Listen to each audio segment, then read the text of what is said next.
now.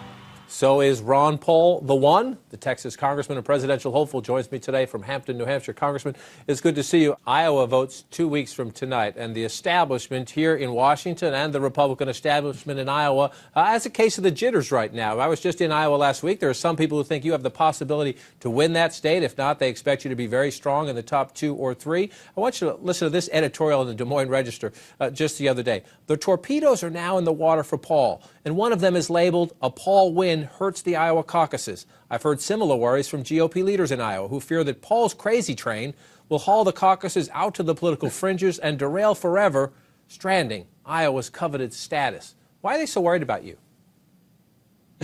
That's sort of entertaining.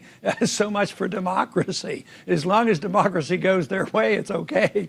But if you get enough support from, the people, and you win an election, then it doesn't mean anything. So I think they see me as a challenge for the status quo. There's a lot of people I challenge, everybody from the military-industrial complex to the banking system, to the bailouts, to our foreign policy. It's a big deal because I want changes. But that's what the American people want. The American people are with me, and that's why I believe I'm going up in the polls. We've had this conversation a few times during the campaign, and it is fair to say that you are less out there, if you will, this campaign than you were in the last campaign. And you get amused by this in watching in the debates. However, there's still a question of whether, even if you perform well in Iowa, even if you win Iowa, can you grow to the point of being the Republican nominee? I ask in the context of this. We had a new poll, national poll this week, and we asked Republican voters, who would you vote for under no circumstances? In other words, which Republican would you never support?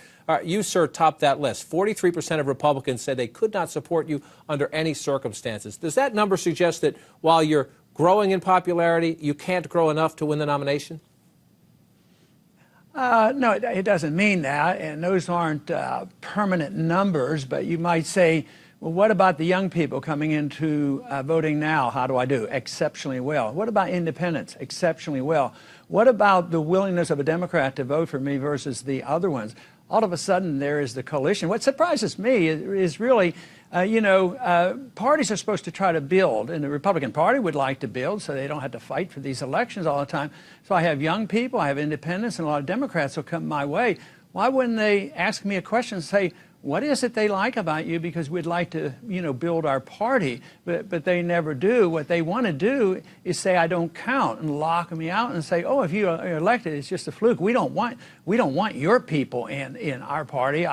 We have a close-knit party, and if there's these new, young, energetic people, if they come in, oh, that's bad for the party. I don't really understand that, so I don't understand their rhetoric about building the party and then saying, well, we don't want Ron Paul's people coming in because they might take over the party. Well, what if we have an influence, and what if we believe in liberty and peace and prosperity and sound money?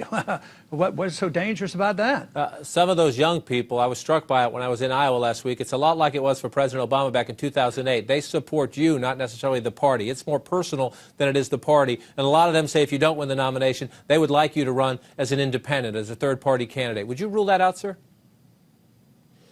Well, I have no intention of doing it because I am concentrating on, doing very well in these early primaries. So I don't have plans to do that. It doesn't even cross my mind as planning to do that. But you don't say never?